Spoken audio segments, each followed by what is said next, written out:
আমাদের কর্মকাণ্ড ছড়িয়ে, কারণ আমরা আমাদের একটা গৌরবময় অতীত আছে।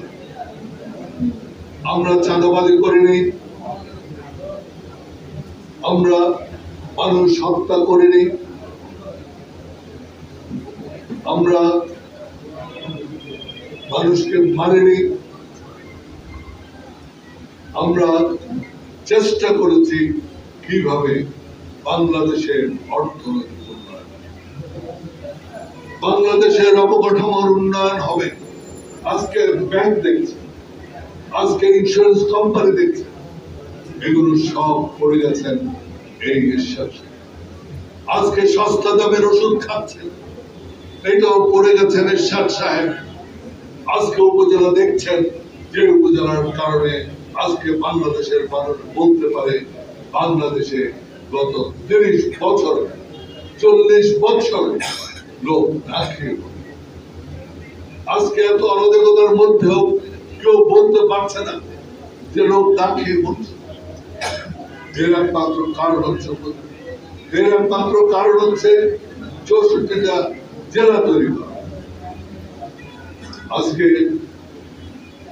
মহিলাদের ক্ষমতার বিশ্বাস,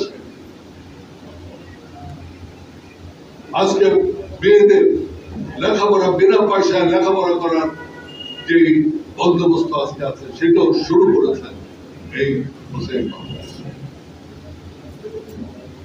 ইসলাম বাংলা। আজকে যখন 21 আমার খুব দুঃখ লাগে, 21শে ফেব্রুয়ারি যখন হয় তখন অনেকের নাম শুনি, অনেকের কথা বলা হয়, অনেক দলে গিয়ে আসেন, বলেন এইটাতে তাদের কৃতজ্ঞ আছে তাদের যারা শহীদের রক্ত দিয়েছিল সেদিন এই বাংলা ভাষা।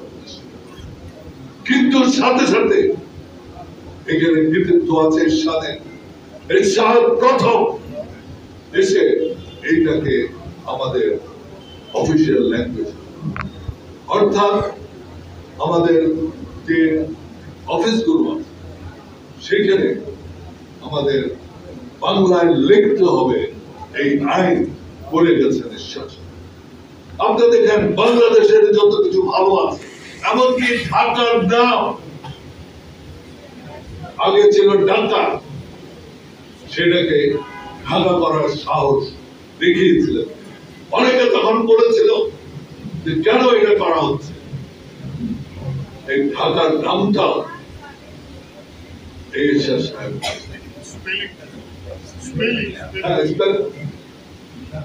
সুতরাং আপনার দেখেন অনেক কিছু আছে। আমি আর বেশি বলবো না, কারণ অন্য কিছু কথা আছে। আপনার আমার কথা না, তথ্য উপদেষ্টা 22 সেপ্টেম্বর একটা ইয়েতে স্ট্যাটাস একটা সেমিনার, গভর্নেন্সের উপর একটা সেমিনার, তিনি বলছেন যে তথ্য উপদেষ্টা 5ই আগস্টের গণ অভ্যুত্থানের পর বিএনপি ও জামাত প্রশাসনকে নিজেদের মধ্যে ভাগাভাগি করে দিয়েছে।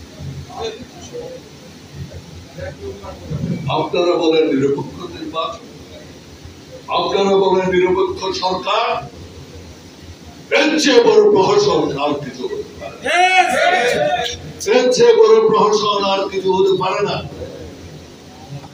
এটা আমার কথা নয়, এটা যারা মাহমুদ আলমের কথা, যিনি সরকারের একজন শক্তিশালী ব্যক্তি, যার কথায় প্রধান উপদেষ্টা অনেক কিছু করেন, তার কথা সেই এই ভাগাভাগি করা প্রশাসন নিয়ে আপনি একটি নিরপেক্ষ নির্বাচন দেবেন, এটা একটা ছোট্ট শিশু বিশ্বাস করবে। আপনাকে এই প্রশাসন বদলাতে হবে, এই প্রশাসনকে নিরপেক্ষ করতে হবে। আপনি যদি নির্বাচন দিতে, তারপর দেখতে পাবেন আপনারা একটা গোল টেবিল বৈঠক, যেখানে আপনাদের প্রেস সচিব উপস্থিত ছিলেন। বোর্ড টেবিল বৈঠক, সেখানে কি বলো, মবের কারণে ভীত সবাই, আমরাও ভীত। আজকে আমি এখানে যখন কথা বলছি আমি ভীত, আমি স্বীকার করছি যে আমি ভয় পেয়ে গেলাম। আমি সত্যি কথা বলতে পারছি না, কারণ আমি জানি সত্যি কথা বললে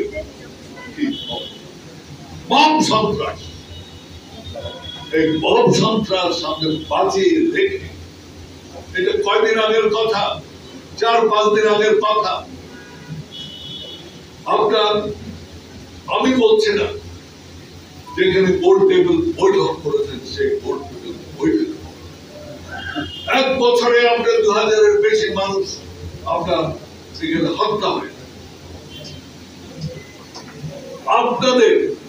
আপনারা যারা এখানে বসে আছেন, আমাদের মিডিয়া কর্মী, আমাদের জার্নালিস্ট, যাদেরকে আমরা ফোর্থ স্টেট বলি, সেই ফোর্থ স্টেটের 500 জনের মতো মানুষকে আপনার হুমকি দেওয়া হয়, হত্যা মামলা করা হয়েছে। কেউ বলছে আমাদের বড় বড় রাজনৈতিক দল এই সত্যগুলো কেন বলছে? এই কথাগুলো তো বিএনপি বলছে, এই কথাগুলো তো জামাত বলছে, এই কথাগুলো আসছে।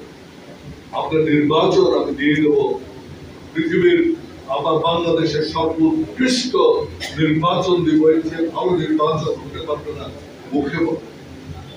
আমি আগেও বলেছি, প্রধান উপদেষ্টা তিনি মানুষের স্বপ্ন দেখেছেন, কিন্তু স্বপ্নই থেকে যাবে, স্বপ্ন বাস্তবে রূপান্তরিত করা যাবে না। কেন যাবে না? কারণ প্রশাসন যতক্ষণ নিরপেক্ষ হচ্ছে, আপনি আজকে প্রশাসনে যান যে কোনো কাজ নিয়ে, প্রথমেই তাদের চিন্তা ছাত্ররা কি মনে করবে, এই দল কি মনে করবে, ওই দল কি মনে করবে, এগুলোর উপর নির্ভর করে তারা সিদ্ধান্ত। আজকে নির্বাচন বলা হচ্ছে ফেব্রুয়ারিতে নির্বাচন, কিন্তু এখন পর্যন্ত আমি যে কোনো জায়গায় গেলে যেখানে রাজনৈতিক ব্যক্তিত্ব থাকে, ব্যবসায়ীরা থাকে, অন্যান্যরা থাকে, সেখানে প্রথম কথাই হচ্ছে আনিস সাহেব নির্বাচন হবে কি। আমি তখন উত্তর দেই, আপনি আমাকে যে প্রশ্ন করেছেন তাতেই আপনার উত্তর। আমাকে যখন প্রশ্ন করেছেন যে নির্বাচন হবে কিনা, তার বাইরে আপনি বিশ্বাস করছেন না যে নির্বাচন হবে। এটাই আজকে সারা বাংলাদেশে নির্বাচন হবে হবে হবে বলছেন, কিন্তু বাংলাদেশের মানুষ যে বিশ্বাস করছে না যে ফেব্রুয়ারিতে। এটা আমি বিশ্বাস করি অন্য একটি কারণ।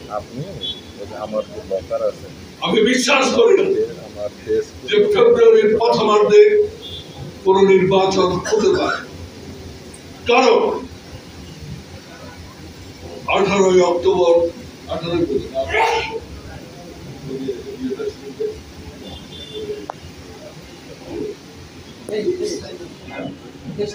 23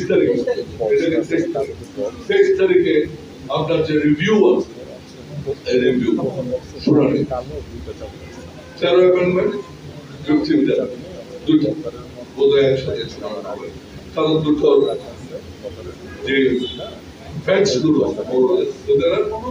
এবং এইটা 23 তারিখ যদি হয়,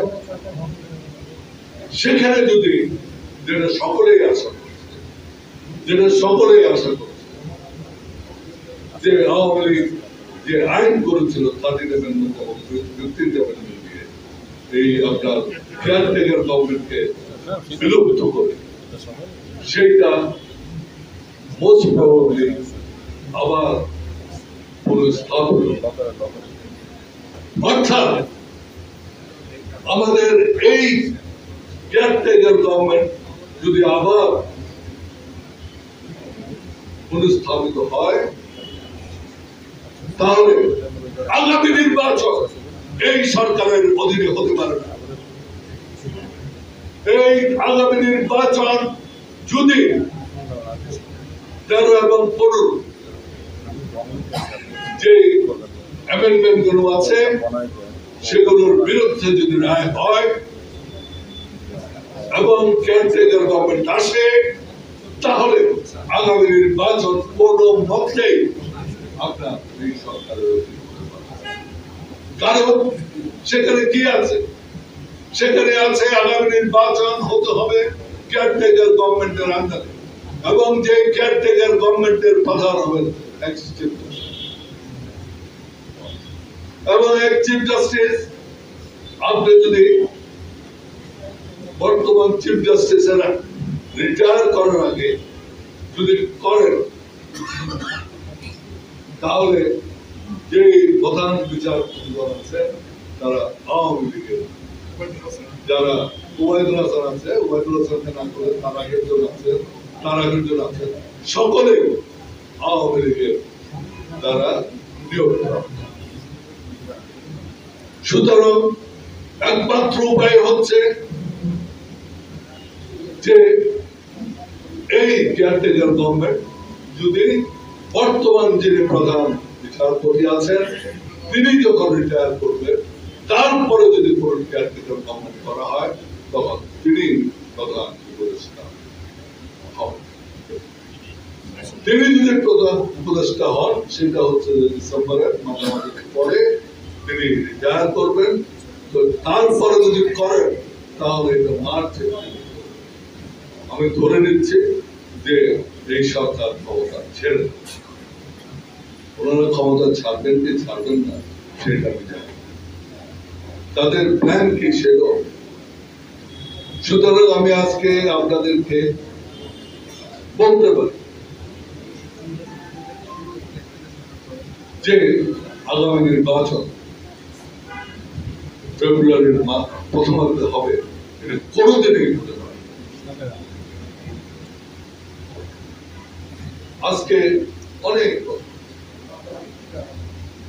কনস্টিটিউশন, সংবিধান, একটা জিনিস মনে রাখবেন, আমি অনুরোধ করব গায়ের জন্য অনেক কিছু করা, গায়ের জন্য অনেক কিছু করা যায়। গায়ের জোরে সংবিধান বদলাবেন না, গায়ের জোরে সংবিধান বদলাবেন না। কারণ আজ থেকে 10 বছর পরে যে এখন যেরকম হচ্ছে, 10 বছর পরে আরেক বিপ্লবের মাধ্যমে বলা হবে আপনারা এগুলো অন্যায় করেছিলেন, আপনাদের বিচার। সুতরাং সংবিধান যদি বদলাতে হয়, আগে নির্বাচন হতে হবে। নির্বাচনের মাধ্যমে, এটা কিন্তু আমি বারবার আমার প্রত্যেকটা বক্তব্যে আমি বলে যাচ্ছি, কারণ আমি বিশ্বাস করি সংবিধানকে সমুন্নত রাখেন, সংবিধানকে অ্যাব্রোগেট করা, এইটাকে বাতিল করার সময় ছিল যেদিন আছে অবস্থা আপনারা করেন,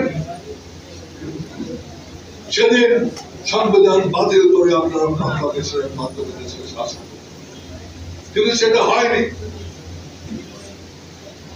আপনারা এই সিদ্ধান্ত নিয়েছিলেন সংবিধান। আমার অনুরোধ, এই দেশে আমরা সাংবিধানিক আইন প্রতিষ্ঠা করি, আমরা সংবিধানকে জোর করে বেআইনি ভাবে বদলাতে চাই। এটা আমার জন্য বলছি না, এটা দেশের জন্য বলছি। আমাদের এই ইনস্টিটিউশন গুলোকে শক্তিশালী করতে। আমার দুঃখ, আজকে অনেক কমিশন হয়েছে, এই কমিশন গুলোতে এই কথাগুলো আসছে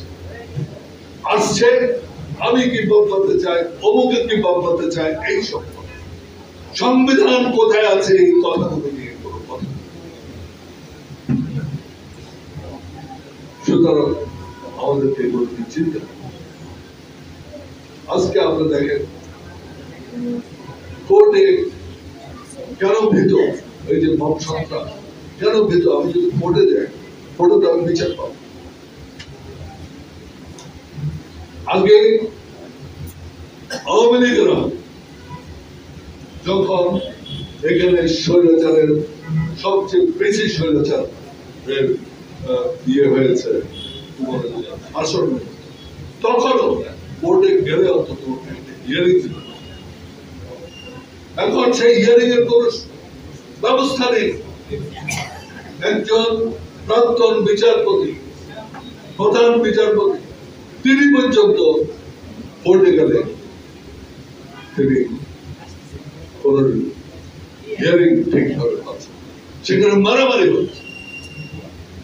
সুতরাং আমি বলবো বর্তমান সরকারকে, আমি চাই আপনারা সফল, আমি চাই আপনারা দেশে আইনের শাসন ফিরিয়ে আনুন, আমি চাই মব সন্ত্রাস আপনারা বন্ধ করুন, আমি চাই এই যে হাইকোর্ট আছে, আমাদের বিচার ব্যবস্থা আছে, সেটা যাতে সঠিকভাবে কাজ করতে পারে তার বন্ধ। আমি চাই আপনারা যে প্রশাসন, ভাগাভাগির প্রশাসন, এই প্রশাসনকে ঠিক করে একটি নিরপেক্ষ প্রশাসন করেন।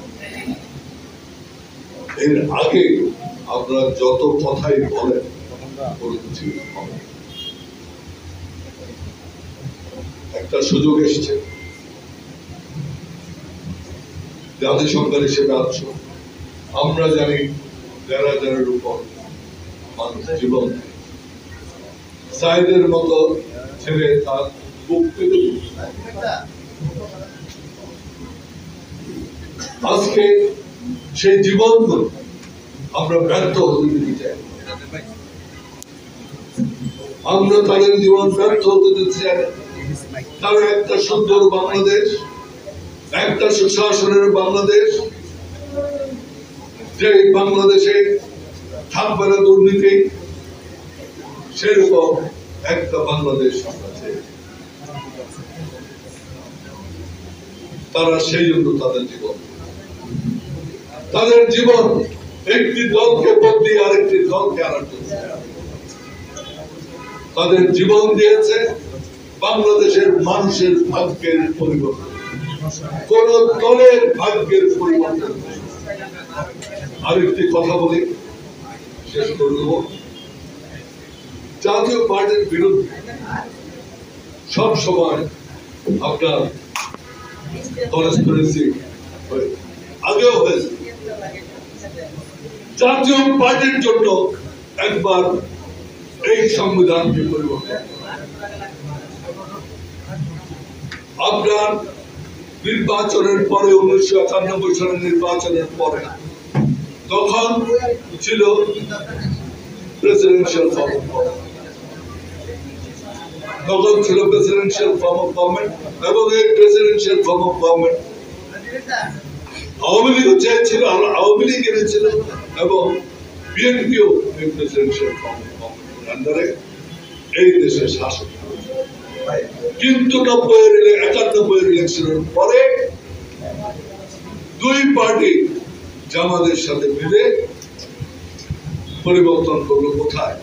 Parliamentary election. কারণ কি?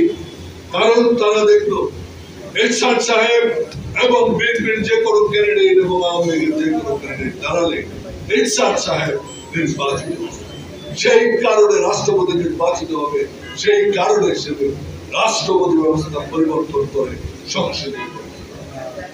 সুতরাং